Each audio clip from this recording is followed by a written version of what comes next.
In this last section of knowing Christ as a member, we want to talk about some ways we can know about Him together. Yes, it's very important that we have a personal time of prayer and Bible study, but it's not something we were meant to do alone. It's something we were meant to do together. It says in Colossians 3:16, "Let the word of Christ dwell richly among you, in all wisdom, teaching and admonishing one another through psalms, hymns, and spiritual songs, giving thanks to God with gratitude in your heart." The first way to do this, and I think is primary, is to join in Sunday worship. It has been a custom from the beginning of the church to meet on Sundays, the day Christ rose from the dead. We meet to worship, learn, encourage one another, enjoy friendship, give to God's work, and participate in the Lord's ordinances. If you're watching this video, there's a good chance you've already attended our church, but if you haven't, here's some things to expect. Some people have asked me, what should I bring to church? Well, if you have a Bible, I'd encourage you to bring it. You may want to bring money to contribute to the offering, although there is no expectation for first-time visitors. That is an act of worship, a free will offering.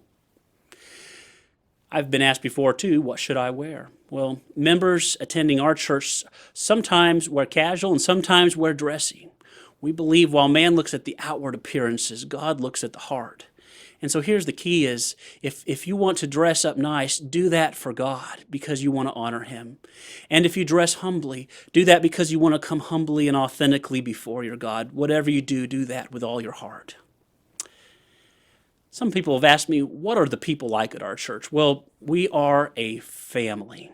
Although we don't want to embarrass anyone, you can expect to be warmly greeted, and we would encourage you to feel free to ask questions of members and leaders in the church. In addition to our time of worship, which is at 11 a.m., we also have Sunday school classes at 9:45 a.m. on Sundays. If you come a little early, you can get involved in a small group, which is so important to develop friendships and have a place where you feel comfortable to ask the tough questions. We have small groups during 9:45 a.m. for nursery age. We have children's classes, and we have a teen class. We also have a young adults class, and we have a friendship class for all ages of adults. If you do come to the worship service, there are some things that you might expect to happen. They don't always happen in the same order, but these elements tend to be there. We usually begin with an opening, and there might be a song there, a welcome from me. And first-time visitors are oftentimes asked to fill out an information card, although this is optional. We have time of worship where we sing to God, and we have lyrics up on the screen, and we use hymn books. We have offering plates that get passed, and that is our way of giving to God. That money is used to support church ministry and missionaries and benevolence, all kinds of things.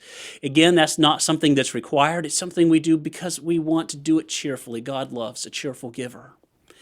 There is a sermon, and that's where I bring some teaching from the Bible, or sometimes we have a guest speaker. And children at this time are given a chance to go downstairs and learn in a special worship service. After the time of teaching, we have something called an invitation. Usually we play some music during this, and it's a time for you to respond to God, and there's some options on that. You can come and talk with me. I try to take some time aside to talk with anybody after service who wants to have some guidance. You might reach out to somebody else. We have what's called an altar call, and people come to the front and kneel at the steps to pray. There's also ways to respond later on in the week, giving a call to me or somebody else in the church who is a leader. Last of all, we close, and at the end we have a prayer, and there might be some additional announcements to be made in a time of prayer. In addition to Sunday morning, we also have small groups that meet throughout the week. I won't mention them here because they do change from time to time, but they are listed in the bulletin you get on Sunday morning, and certainly you can reach out to me or some of our other church leaders to learn about a small group where you might fit in. At different times, we have groups for women, for men, for children, and for our group as a whole. Find out what's going on so that you can get plugged into one of those crucial small groups where you can get to know other people and get to know Christ together.